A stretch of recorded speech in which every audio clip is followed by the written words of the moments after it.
آج کی مجلس کا پہلا سوال یہ ہے کہ کیا سیدنا حضرت علی کرم اللہ تعالی وجہہ کو مولا علی کہہ سکتے ہیں؟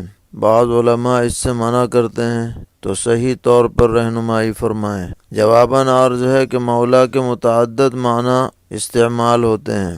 مثلا اسی سردار کو بھی مولا کہا جاتا ہے، اور اسی عزت و تکریم کی بنیاد پر علماء کو مولانا کہتے ہیں کہ یہ ہمارے سردار ہیں۔ اسی طرح مولا کبھی دوست اور قریبی، قابل اعتماد، محبوب، پسندیدہ کے معنی میں بھی بولا جاتا ہے، جیسا کہ حدیث میں ہے۔ نبی اکرم علیہ الصلاۃ والسلام نے ایک موقع پر سیدنا حضرت علی کرم اللہ تعالی وجہ کے بارے میں فرمایا، من کنت مولاہ فعلی مولاہ، کہ میں جس کا محبوب ہوں علی بھی اس کے محبوب ہیں۔ تو ان دونوں معنی کے اعتبار سے حضرت علی کرم اللہ تعالی وجہ کو مولا کہنا، اس میں کوئی مذائقہ نہیں ہے۔ لیکن بعض فرقے مولا کا ایک خاص مفہوم لوگوں میں رائج کرتے ہیں، اور وہ یہ ہے کہ نبی اکرم علیہ الصلاۃ والسلام کے بعد آپ کے جانشین اور خلیفہ بلا فصل سیدنا حضرت علی کرم اللہ تعالی وجہ کو مانتے ہیں۔ حالانکہ جمہور امت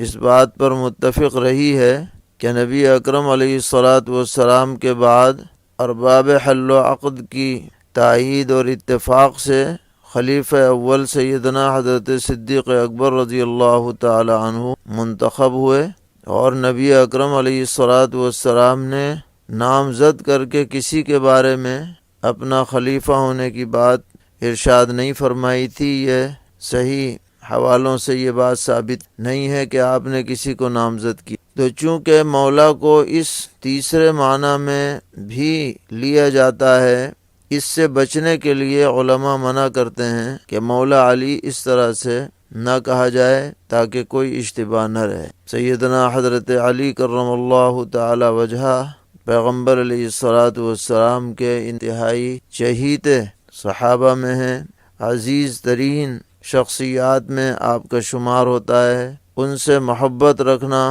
سچی محبت رکھنا ایمان کی علامت ہے، ان سے بغض رکھنا نفاق کی علامت ہے، لیکن کوئی ایسی چیز ان کی طرف منسوب نہیں کی جانی چاہیے جو ثابت ہے۔ اس اشتباہ سے بچنے کے لیے علماء نے صرف مولا علی ایسے مواقع پر کہنے سے منع کیا ہے، اور اگر صحیح مفہوم پیش نظر ہو تو پھر اس کی گنجائش ہوتی ہے۔ اسی لیے بعض بڑے علماء کے ملفوظات وغیرہ میں بھی مولا علی کہہ دیا گیا ہے۔